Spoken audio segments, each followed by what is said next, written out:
The recap. Guerilla Hebrew disproven in under 10 minutes. He basically tried to look at Leviticus 25:35 and basically say, hey, look, a brother here who is an Israelite is actually called a stranger, right? So he's labeled as a stranger. However, there's a problem.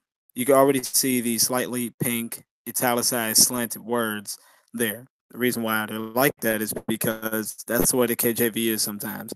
Why is the KJV like this? Well, basically because the italicized text means that it wasn't the original words in any of those manuscripts.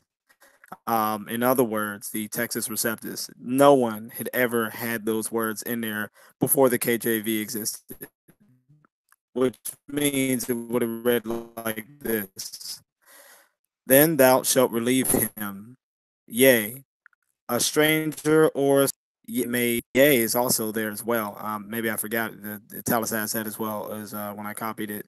But either way, that's literally what it actually comes out to. So, what's the solution? Well, this is the Septuagint. The Septuagint is quoted at least like 97% of the time by Jesus and the apostles.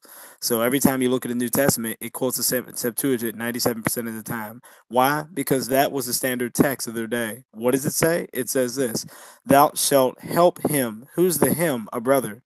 As a stranger and a sojourner, right? And also, in my other version, it actually says as a stranger and as a sojourner, right? Also, it says, and thy brother, which is being compared to, but not labeled as a stranger, shall live with thee. So look at that. Anyway, let's go forward.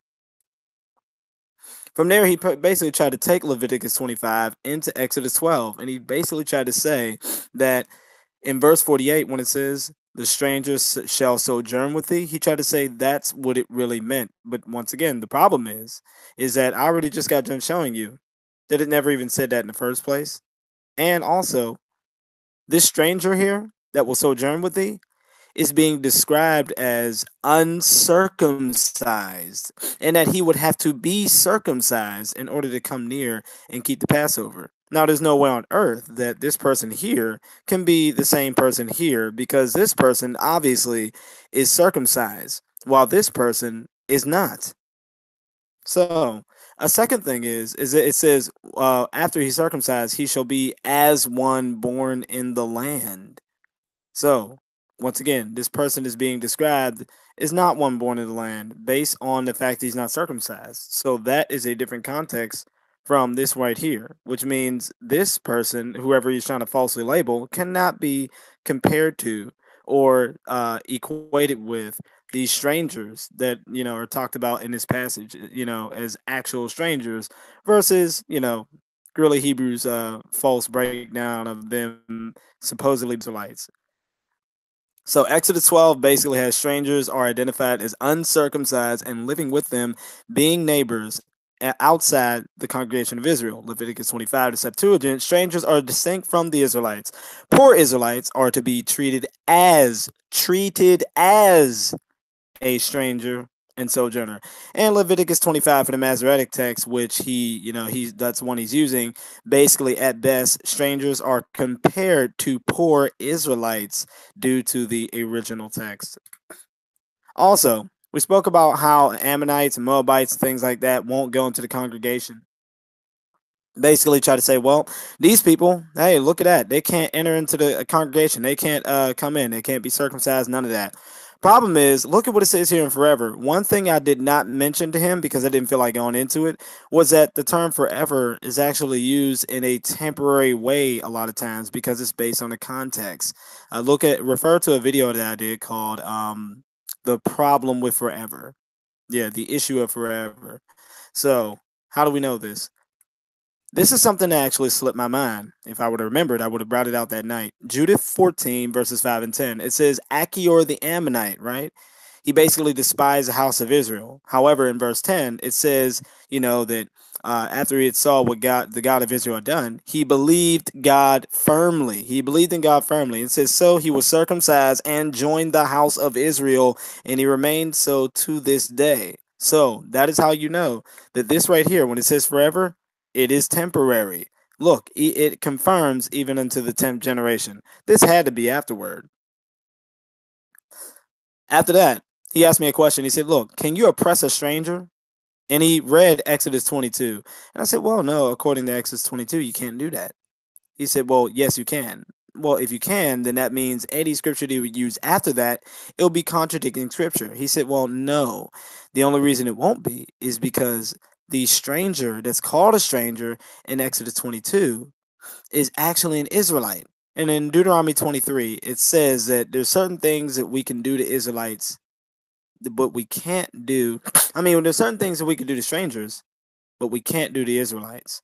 So the stranger right there is actually a real Israelite. But there's one problem. Look at Exodus 22. It cannot be read into Deuteronomy 23. And it also it Exodus 22 and Deuteronomy 2019 basically double. So they definitely cannot be read into Deuteronomy 23. Why do I say this? Look at it. Thou shalt neither vex a stranger nor oppress him. Okay, this stranger here that they're speaking about, are they were these strangers that God is saying don't oppress and don't vex? Are these strangers the ones that were in the land of Egypt? No, because whoever these strangers are, they're being compared to the ye or you or the people that God is talking to, the Jews. He said, "For you were strangers in the land of Egypt." So they're distinct. Therefore, they're not the same people. Only one of those people who are being called strangers actually were in the land of Egypt as strangers. So, another thing is, it says, "Love ye therefore the stranger." In other words, if you're not to oppress him and you're to love him, then this means that when it says, "Unto a stranger thou mayest lend upon usury," this means it cannot be in any form of oppression, or it's violating Exodus 22. And also, it would be violating Deuteronomy 10, because if you're going to go ahead and do it to the point of oppression, then you're no longer loving him and you're oppressing him. You're violating Deuteronomy 10 and Exodus 22. But this is a part where he says, "Well, Matt, I looked up this thing in Strong's." So what I did was I got even a more crazy version of Strong's. Strong's Exhaustive Concordance basically says, "Look, I can do this. Look what Strong says. It says figuratively to oppress with interest on a loan." That was a point where he said, "Well, look, this is the reason why I could do this." But then again, now he is abusing a lexicon text to go ahead to justify himself to violate two other passages of scripture that came earlier. That's not so wise. But then again, if you're going to go ahead and call yourself a gorilla, I really hope to God that he doesn't have the brain of one, because I don't know what else to conclude. Now go ahead and look at what I did with Brown, Driver, and Briggs. This is what I read to him. Now, Brown, Driver, and Briggs doesn't have this idea of oppressed with interest as a loan. It doesn't have that. It says to pay, to give interest, lend for interest or usury, to give interest, to make or give interest. That's Brown, Driver, and Briggs Hebrew definitions. It's a lot more sharper of a definition in lexicon. Also, you also have Smith's Bible Dictionary. It says this: usury. The word usury has come in modern English to mean excessive interest upon money loaned, either formally illegal or at least oppressive. In the scriptures, however, the word did not bear this sense, but meant simply interest of any kind upon money. Sounds like Brown, Driver, Briggs. Then you have the International Standard Bible Encyclopedia. It exhaustively breaks down exactly what and in the context of what they're actually talking about. It's funny? It's actually split up into two types of verbs here, or two types. One is natash, right, or nasha, and the other one is nachshak. And nashak basically means to bite, it means to vex, and so you have quote here, to lend on interest. And it quotes Deuteronomy 23:19. But notice, there is no way that there is nowhere in the Bible where it actually says that strangers suffered any kind of abuse of this system. But yet, you know what? The Israelites actually suffered abuse. But wait a minute. Didn't Deuteronomy 23 said that you can only do that to strangers? But yet in the Bible, in the entirety of the Bible, we don't find the Israelites ever treating strangers like this. But yet they do the opposite. They treat their own brothers like this. Nehemiah 5. If you actually go to my video that I did a response to, I read a good portion of the chapter in Nehemiah 5, and it actually does speak about this. Isn't that ironic? So abuses arose during the exile. Nehemiah forced the people after the return to give back exactions of 100th or 1% monthly, which they took from their, what, the strangers? No, their brethren. So that is the only time that you actually see a oppression of anything like this is by the own Jews themselves. Isn't that ironic? Also, I think last but not least, you actually have here, he tried to say that, well, in Ecclesiastes 4, this is my proof, Matthew, so real, that all nations are still somewhat in existence today. And he basically read Ecclesiastes 4. After studying it, I realized that, Ecclesiastes 4, it actually has a bunch of proverbs. And I realized that this is actually a proverb. And the proverb begins at verse 13 all the way to the end of the chapter here. Look at what it says in the KJV. It says, better is a poor man and a wise child. Or it says, better is a poor and a wise child than an old and foolish king. Okay, you got two people. It's better to be the child than the king because the king's foolish. And the king's foolish and the child is wise, even though he's poor. Who will no more be admonished.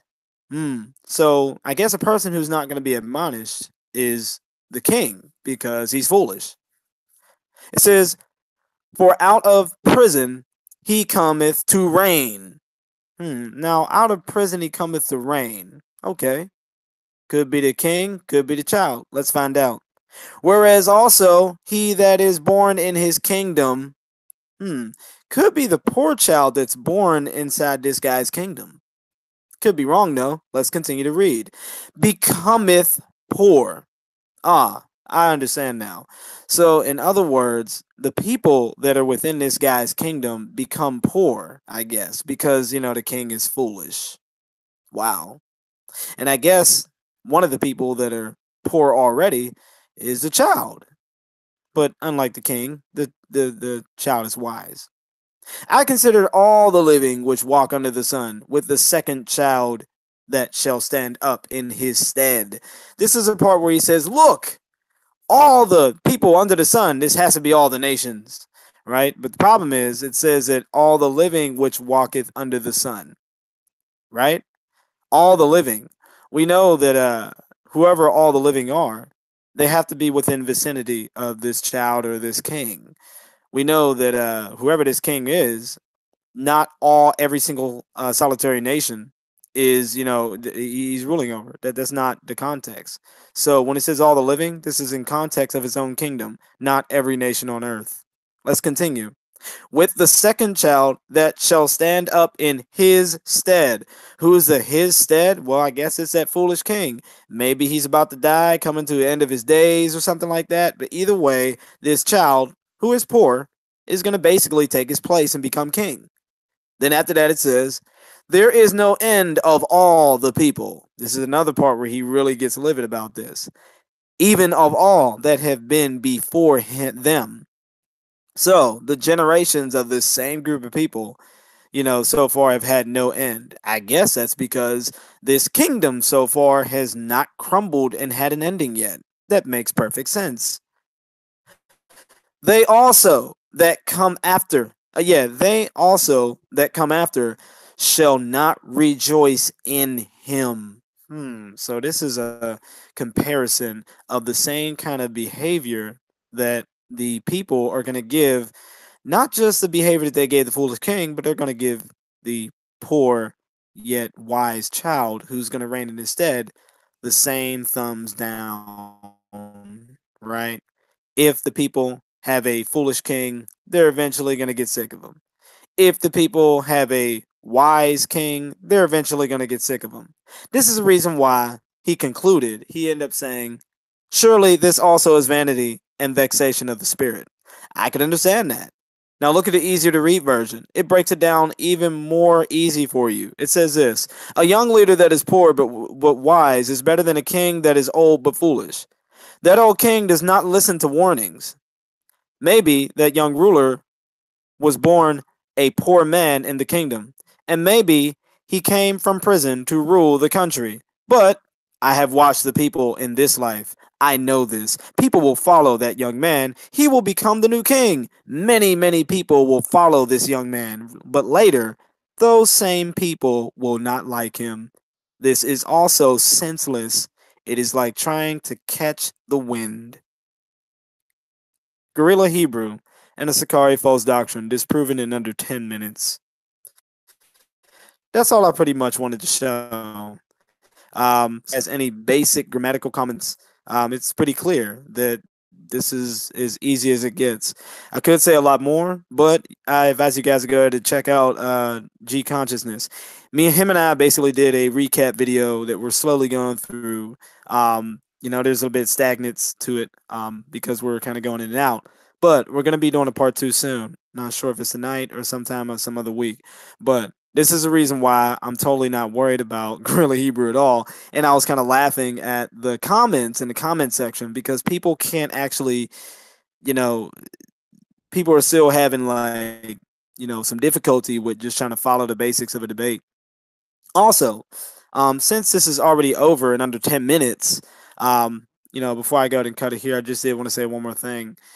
Another thing I noticed is that people don't understand when people submit to subcategories in a debate. A subcategory submission is not a way that you prove that you're actually right about something. Let me give an example. If someone is trying to tell you that, well, the Gentiles are actually Jews, especially in the New Testament, you don't end up going to scriptures in Deuteronomy 23:19 or whatever to say, look, the Ammonites will never become a part of Israel. And then the person says, oh, you know what? So far, I see that you're right. I'll study it more, but so far you see that you're right. You're right. But yet that point does not prove that Gentiles were actually Jews in the Older New Testament. It doesn't prove that at all. This is the reason why I scratch my head when people ended up coming to the conclusions that they came to. So the stuff, if you listen closely, the things that I actually, conceded to, like I said, they were subcategories. That's the reason why I did it. Anyway, when I ended up proving my point, he didn't submit to anything. Lastly, he ended up saying he was a linguist. I asked him in what, and he said Paleo Hebrew. Paleo Hebrew is not the type of Hebrew that makes up any of the Hebrew texts that we have in our Bibles today. You can look this up yourself. Yeah, so when he had said that, it just seemed like he was bluffing, which is totally ridiculous. But then again, I guess when you're Guerilla Hebrew, and I guess you're desperate. Other than that, I'm out. Peace and blessings.